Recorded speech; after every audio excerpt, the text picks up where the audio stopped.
Salah satu berita yang cukup menyita perhatian akhir-akhir ini adalah diam-diam Meta melakukan pengurangan karyawan secara massal. Sebenarnya apa sih yang terjadi dengan Meta ini?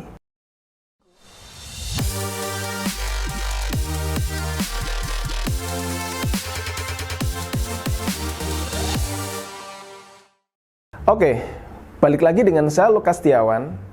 Kali ini saya akan membahas mengenai fenomena Meta. Eits, sebelum kalian nonton videonya lebih lanjut, jangan lupa untuk subscribe dan nyalakan lonceng notifikasinya supaya kalian mendapatkan update-update video terbaru dan membantu kami untuk mendapatkan 10.000 subscriber. Salah satu perusahaan yang didirikan oleh Mark Zuckerberg, pendiri Facebook. Pada dasarnya Meta ini adalah perusahaan yang bergerak di bidang teknologi, di mana dia berupaya memberikan gambaran dunia secara fiksi dalam genggaman kita. Nah, menariknya, akhir-akhir ini justru yang terdengar adalah berita minor terkait bagaimana mereka melakukan pengurangan karyawan secara massal.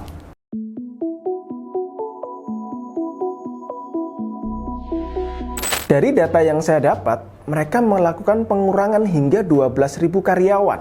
Dan mereka mengatur ulang timnya, memangkas timnya itu hingga 15%, teman-teman. Jadi, kebayang ya seberapa besar pemangkasan yang mereka lakukan, hingga 12.000.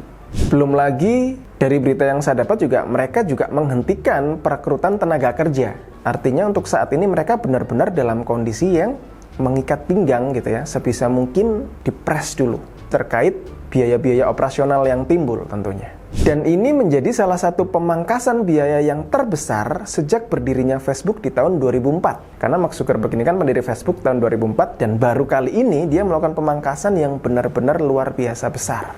Salah satu faktornya adalah pertumbuhan pendapatan iklan yang semakin melambat dan banyaknya kompetitor tentunya. Jadi karena salah satu revenue stream mereka benar-benar turun gitu ya, maka mau nggak mau bisnis itu harus dikencengin. Karyawan dipecat, perampingan, dan lain sebagainya.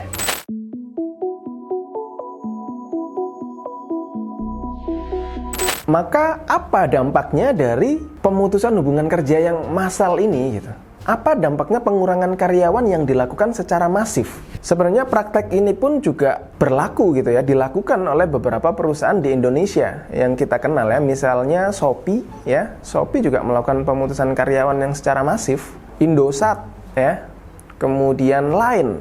Nah, perusahaan-perusahaan besar ini di tahun 2022 ini keluar nih berita-berita yang cukup membuat tercengang gitu ya. Ternyata di balik gaungnya mereka yang benar-benar superior gitu ya, ternyata mereka juga terkena dampak gitu. Mereka melakukan pemangkasan karyawan yang secara masif. Tentu ini sangat ironis. Bagaimana kondisi bisnis-bisnis yang kelasnya menengah ke bawah misalnya? Penyebab utamanya tentu karena permintaan pasar yang turun. Ya. Karena permintaan pasar turun, maka mereka tidak bisa berproduksi, tidak bisa jualan, dan efeknya karyawan yang ditertibkan gitu kan, karyawan dikurangi sehingga beban perusahaan berkurang. Dan jika hal ini terus dalam periode yang cukup panjang ya, maka yang ditakutkan banyak orang, resesi itu bisa terjadi.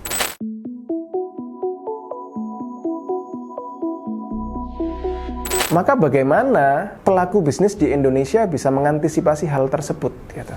Bagaimana kita bisa mengelola keuangan agar kita bisa bertahan ya, dalam masa krisis, dalam masa resesi. Dan terlebih-lebih lagi, bagaimana kita bisa bertahan dan tidak sampai melakukan PHK karyawan.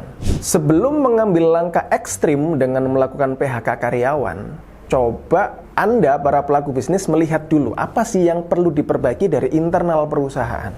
Seringkali di lapangan yang saya jumpai, salah satu penyebab krisis perusahaan belum tentu disebabkan karena faktor global. Ya, bisa jadi karena faktor internal. Misalnya yang sering terjadi adalah overstock. Ya, bagaimana persediaan itu benar-benar melimpah, benar-benar nilainya besar banget, tapi nggak efektif gitu. Akhirnya stok yang benar-benar melimpah itu nggak keluar-keluar, jatuhnya rusak, jatuhnya jadi dead stock, dan itu akhirnya jadi biaya. Maka yang bisa Anda lakukan adalah coba hitung buffer stock. dari masing-masing barang yang Anda miliki. Sehingga goalnya adalah Anda memiliki stok yang efektif untuk operasional Anda. Nggak sampai kebanyakan, nggak sampai kedikitan gitu.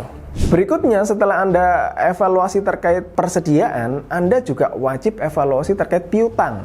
Nah, ini juga faktor pembunuh yang cukup besar yang saya temui di lapangan. Banyak pengusaha yang hanya fokus omset, tapi mereka nggak terlalu fokus bagaimana penagihan piutangnya.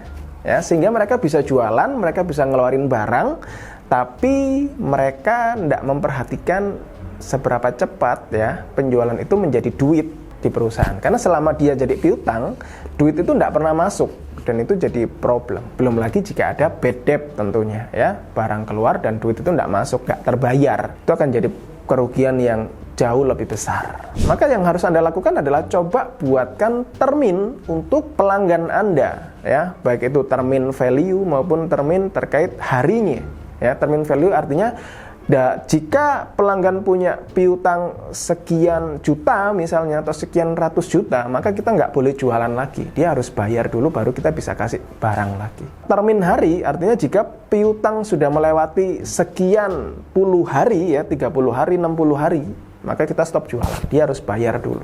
Berikutnya, perhatikan hutang ya. Hutang, kalau tadi kita bicara piutang, sekarang kita bicara hutang. Jika bicara hutang, cari supplier yang bisa kasih Anda termin sepanjang mungkin. Dan clue-nya adalah Anda harus mendapatkan supplier yang terminnya lebih panjang daripada termin yang Anda kasih ke customer.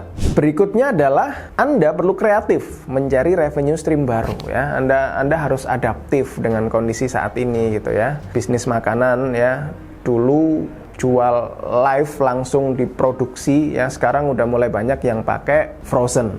Nah, itu salah satu model adaptif ya. Jadi kan cari revenue stream baru untuk membuat bisnis Anda tetap bertahan ya. Dan mungkin yang cukup penting juga adalah Anda harus mulai berpikir merubah fixed cost menjadi variable cost. Faktanya di perusahaan banyak sekali biaya-biaya yang sifatnya fix. Ya, artinya fix ini Anda jualan nggak jualan, Anda beroperasi nggak beroperasi, biaya ini akan tetap muncul.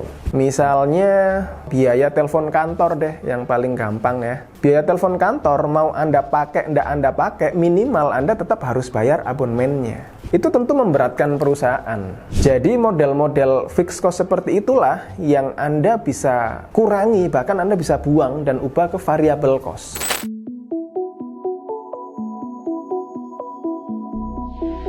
Jadi Bapak Ibu, sebelum bicara soal PHK, coba dianalisa dulu apa yang bisa kita perbaiki di internal kita. Karena faktanya di lapangan, perbaikan internal itu pun bisa menyelamatkan perusahaan dari masa krisis. Oke, sebelum kalian selesai nonton videonya, jangan lupa untuk subscribe dan nyalakan lonceng notifikasinya, supaya kalian tidak ketinggalan nih update-update video dari The Consulting, dan kalian bisa membantu kami dalam mencapai 10.000 subscriber.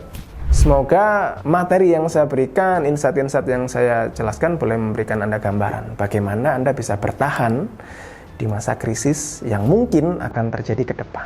Ya, semangat selalu buat Anda para pengusaha dan sukses buat kita semua.